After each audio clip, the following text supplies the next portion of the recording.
Hi everyone, welcome to another of our sports science support series videos. I hope you're all having a lovely bank holiday weekend and enjoying the lovely weather. Richard, if you're watching, happy birthday. I hope you've had a really good day and I'm hoping that the weather continues to be good throughout the week, so it just makes everything feel a little bit better.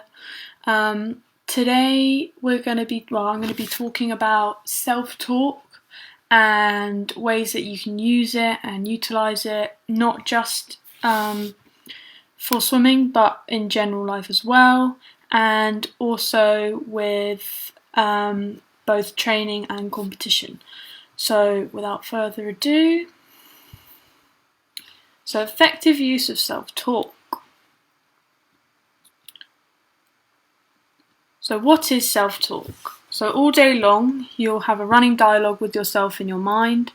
You'll constantly be talking to yourself in your head. Gaining control of this inner voice will have positive impacts on your performance and can help in stressful situations. So if we can control the voice inside our head and what it's saying, then we can have positive impacts on our lives. So negative internal messages are a large contributor to pre-race anxieties. So a lot of you probably would have, in the run-up to a race, maybe had thoughts such as I can't do this, I'm not fit enough, I lost last time, things like that. These are negative internal messages and they can contribute to that pre-race stress.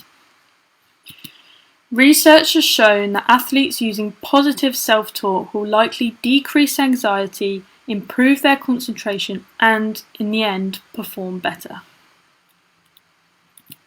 So what can self-talk be used for? Stress reduction. So studies show that those who use positive affirmations, and we'll come on to affirmations in a minute, had lower amounts of stress hormones during a stressful task. Increased performance. Other studies have shown that self-affirmations have improved academic performances.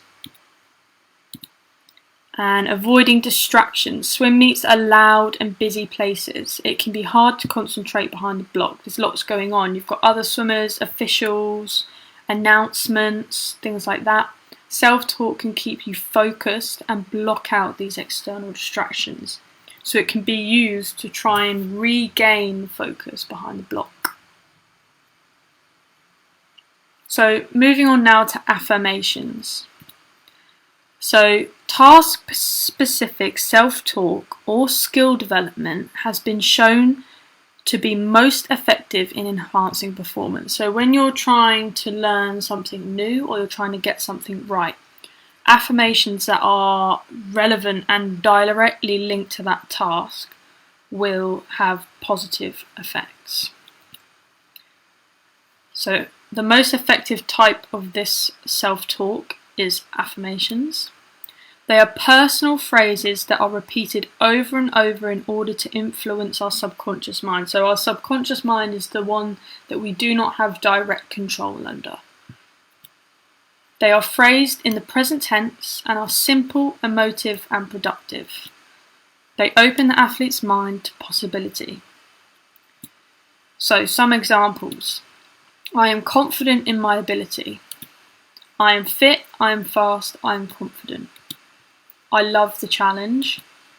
I can do this. No pain, only strength. So these are some really good examples of short, sharp little phrases that are positive and they get you thinking about the things that you can do.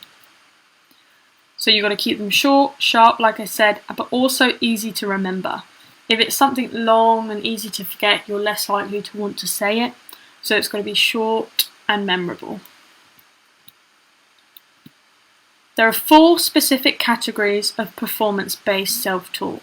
The first one being calming or relaxing. So for example, take a nice deep breath. Instructional. So this relates to the task-specific type that we spoke about. Keep your head still and your toes up for backstroke, for example. Motivational, you've got this, let's go. focus based. This is it. Let's concentrate now. So these obviously are only examples that I've come up with, but it is really good practice to try and have examples for each one. So when you're in a stressful situation, what are you going to say to yourself to calm yourself down or get you relaxed? Come up with some short, sharp things that you can say for instructional purposes for each stroke. How are you going to motivate yourself with these affirmations? Which ones are you going to use? And how are you going to get your focus back behind the block? Try to come up with some familiar phrases that you use for each of the categories above and make it personal to you. If you find something a little bit different, that's fine. It's got to be personal to you. So when should I use self-talk? The beauty of self-talk is that it can be used anywhere, in any situation, at any time. Practice your affirmations whenever you can. The more you repeat the phrase, the more effective when using it in competition. So I spoke to a sports psychologist once who said that practicing these affirmations are really easy. You could do it when you're waiting for the bus, when you're just sitting watching TV, in your training in the car on the way to training, in the changing rooms, in the shower afterwards. All these situations where our mind wanders, you could practice these affirmations. So when it comes to competition time, you're ready and you know exactly what you've got to do. For example, like we said in training during tough sets, or stand-up swims. Try and stick to the same few affirmations to increase their impact. The fewer you have, the more times you can repeat each one. So try for each situation to choose one that really, really works for you, because it means that you can just focus on that one, or the one in that category. So you're not overwhelming yourselves with affirmations that you've got to learn. Be patient and be open to trying a few different phrases to see what works. To start off with, it will mostly be about trial and error. So what works for you? So some mistakes that some people make when using self-talk. So focusing on the past or the future. Focusing on the outcome rather than the process. Focusing on their weaknesses rather than their strengths. Attending to negative conditions or distractions. So these are all uncontrollable factors and they should not be brought into your self-talk.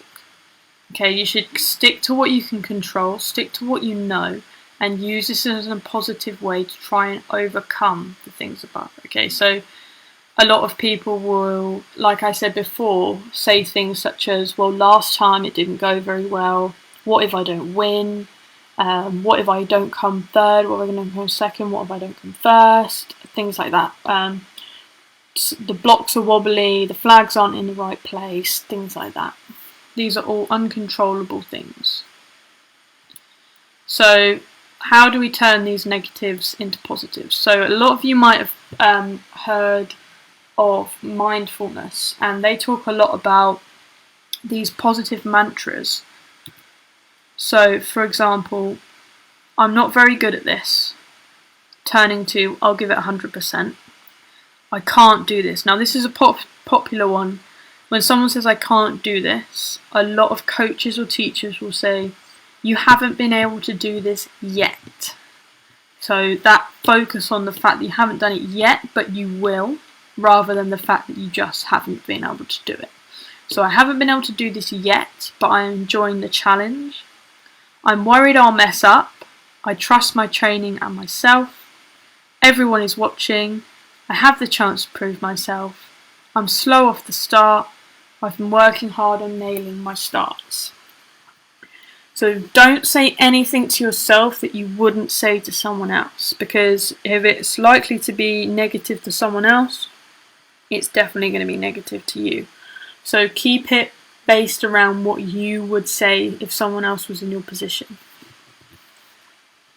So go away, have a go, write some affirmations of your own, okay? Like I said, try and keep them short, sweet and sharp, and you've got a lot of time now to figure out which ones work for you. So maybe before your land training sessions, go through a couple of these self-talk affirmations and see which ones really motivate you for the session, which ones make you feel like you can conquer anything during the day. They're really good for if you're feeling stressed, if you're feeling overwhelmed, and you can use them anywhere, anytime.